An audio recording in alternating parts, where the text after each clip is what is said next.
let me open up the floor to questions. Questions around definitions of blackness and what is there for African and Caribbean women. Then whether we should refuse money that compromises our philosophy and independence. In terms of what can we do in terms of, do we need to give back money?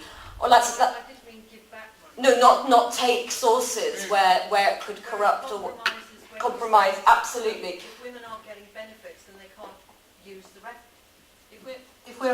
If I'm to understand that women can't use refugees because they're not entitled to benefits because of the law that says they can't claim for a year or 2 years, then this has compromised the feminist base and root rock of what we're doing, because it actually means that we actually ourselves discriminate against women who come to us for help, because the financial base is run actually by the government who dictate the policy.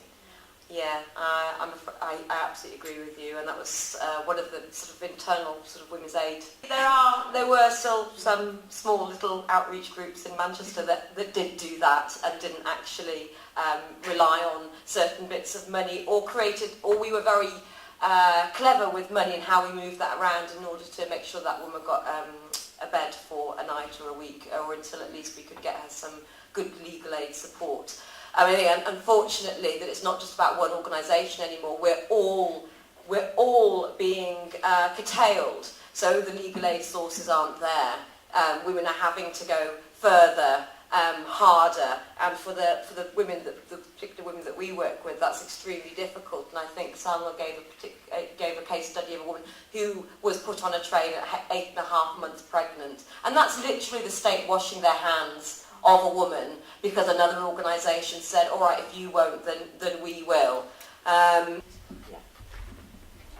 yeah, sorry, I just want to talk about the point that you raised. I do appreciate your frustrations, because we have those on a daily basis trying to struggle with refugees to take women in even when there's funding in place.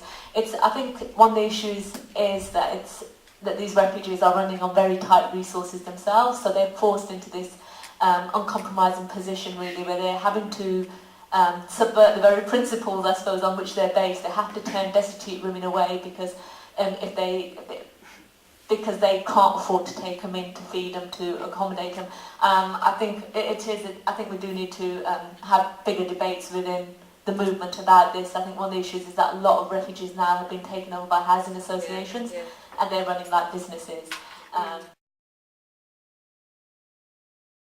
As a black organisation, I think black was more a political term to define everybody who was, how would you put it, Cynthia? I would put it as experiencing the combinations of racism, poverty and colonialism.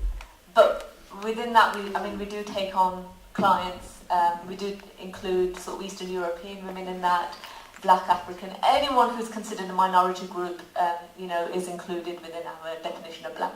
I would like to add to the point about black identities, and I think it was something that was very, as far as I understand, very present in the 1970s and part of the anti-racist struggle, kind of seeing that commonality that united African Caribbeans, Asian communities, particularly, but broader than that as well, in the anti-racist struggle.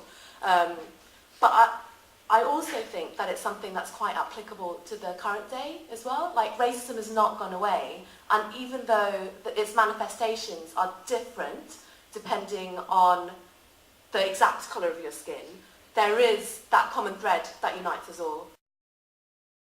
Find out about your local campaigns to save services such as refuges and law centres, and how they impact black women, and do get involved.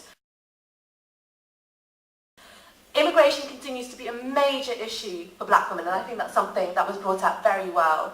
Find out about anti-deportation and detention campaigns in your area. Get in touch with your local black women's services to find out how you can help, and finally get involved and get informed. Go to our website, South Black Sisters, find us on Facebook, find us on Twitter, find us outside, find us tonight, find us tomorrow. Thank you.